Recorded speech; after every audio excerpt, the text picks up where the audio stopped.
Hey everyone, and welcome to today's Explainer. Today, we are tackling a massive, kinda mind-bending puzzle. We're going to connect the historical trauma of slavery and the sociological theory of sexual deviance directly to the hard math of modern cloud computing and telecom hyper-deflation.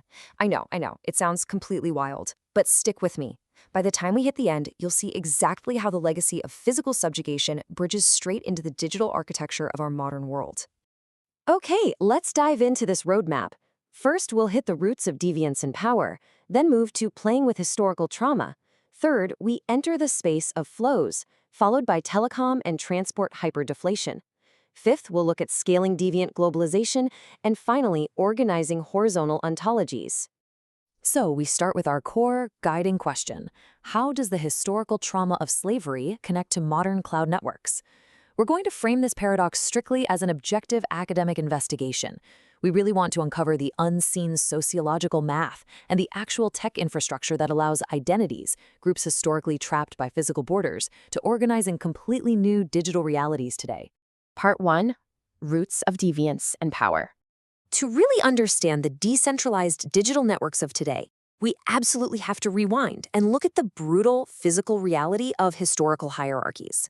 Let's impartially walk through this timeline to see how early powers constructed the very concept of deviance. Back in the 13th century, Thomas Aquinas defined natural law, which basically set up a strict top-down moral normalcy. Then, between the 17th and 19th centuries, transatlantic chattel slavery took those pathologizations and codified them into a highly organized legal system of human dispossession and physical capture. And right alongside the shift from that economy to the wage market in the late 18th century, European BDSM subculture began to emerge. The sources show us how colonial powers rationalized vertical geographic power through what's called the enslaver's mindset, using geography and physical force to exert absolute control over marginalized groups. It is a fascinating shift to look at how people reacted to that control. On one side, you have the vertical enslaver's mindset. It's non-consensual, it's deeply tied to physical geography, and it's built on illegal dispossession. On the other side, you have performative sadomasochism. This is entirely consensual, somatic, and relies on a fluid exchange of power. We're looking at a really profound sociological shift here.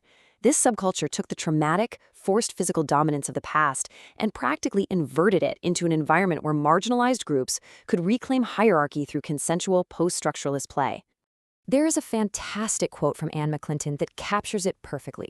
She writes, "SM plays social power backward, visibly and outrageously staging hierarchy, difference, and power." Historically, these groups were completely forced underground, but their practices deliberately subverted that master-slave dynamic. They took the trauma of the enslaver's mindset and turned it into a somatic game, placing the absolute unnaturalness of unequal social power right at the center of the erotic realm. Which brings us to part 2, playing with historical trauma. We need to look at the modern complexities of this subculture to understand how these historically rooted and often heavily stigmatized groups operate today. Modern theorists like Michel Foucault actually view this as a creative desexualization of pleasure. Instead of power being this fixed, repressive structure, Foucault saw it as a fluid medium. Participants decenter the genitals, utilizing the entire physical frame for relational play. Now, this does enter highly complex territory with practices like race play, which is consensual erotic role play that incorporates historical power dynamics. As our sources note, this generates intense subcultural debates. Some marginalized practitioners use it to subvert historical grammars of capture and reclaim trauma, while others argue it dangerously masks racism. This tension recently erupted in the ManyVids controversy, where the platform banned race play videos entirely. That move sparked massive debates over personal rights, subcultural policing, and whether a platform was conflating a fetish with actual racism. Part 3. Enter the space of flows. Okay, here is where we execute a massive pivot. We are leaving the physical geographic world where these subcultures were historically forced underground, and we're entering the digital architecture that is completely changing how they exist today. So the crucial point is understanding the space of flows. Sociologist Manuel Castells defined this as an environment where global, interactive, horizontal communication networks totally bypass the rigid, static control of traditional land-based states. In this new space, physical distance and geographic proximity are fundamentally erased. You are literally no longer trapped by the borders of where you physically stand. Because of this space of flows, we see the rise of horizontal ontologies. This basically means organizing society natively in the cloud based on shared alignment and mental connections. rather than physical dirt or land-based nation-states. And here's exactly why this matters to our earlier topic. Historically isolated, marginalized, or underground populations, like the BDSM community, no longer have to rely on physical proximity to find each other. They can now organize completely borderless horizontal networks seamlessly. Think about the stark contrast between the old world and the new. Geographic distance is deterministic, right? It relies on actual physical miles and legacy borders, the vertical, land-based power of the old world. But geodesic distance is probabilistic. It relies entirely on network nodes and shared beliefs. You could be thousands of miles away from someone geographically, but sitting right next to them geodesically in a shared, highly aligned digital community. Part 4. Telecom and transport hyper-deflation. So what mechanically allows these horizontal ontologies to actually exist and scale? Well, it's 0.05 picojoules. This incredibly tiny metric is mind-blowing. It represents the hard physical energy floor for modern computing operations, and it is the exact engine that enabled a 99% hyper-deflation in digital transport costs. When computer architecture shifts away from legacy float operations that burn 3.70 picojoules and moves to deterministic native bit shift operations at just 0.05 picojoules, you get a staggering 74 times reduction in energy. To put that into perspective, this near 99% reduction in data transmission costs creates a hyper-deflationary economy.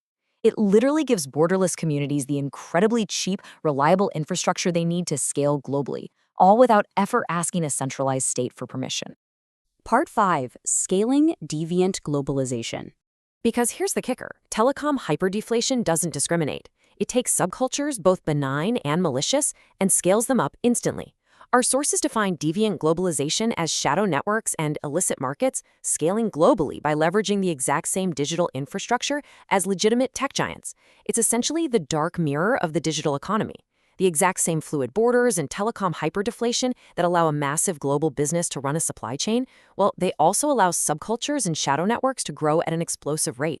We have to impartially compare how entirely different groups use these exact same geodesic digital mechanisms. On one hand, you have marginalized subcultures, like consensual BDSM kink communities, utilizing network states to escape geographic stigma and local policing.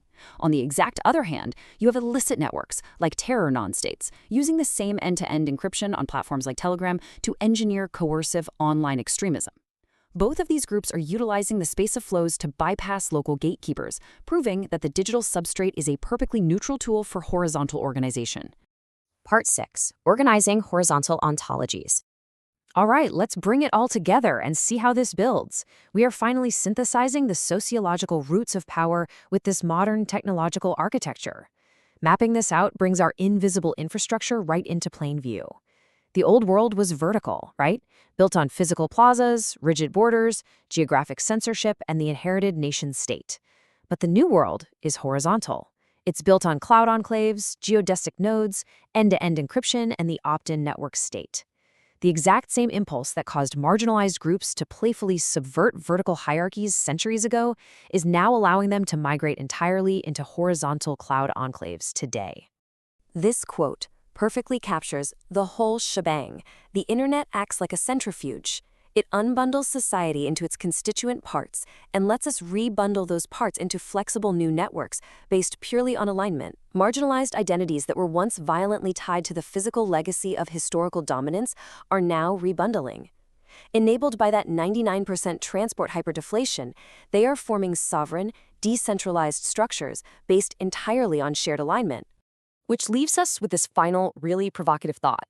We've seen how the trauma of physical capture evolved into the consensual play of BDSM, and how those underground networks finally found their ultimate scale in the hyper-deflationary space of blows.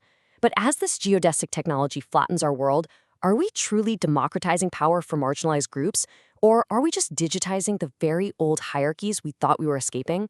Just something to think about as you navigate the networks you participate in every single day. Thanks so much for joining me on this explainer, and I will see you next time.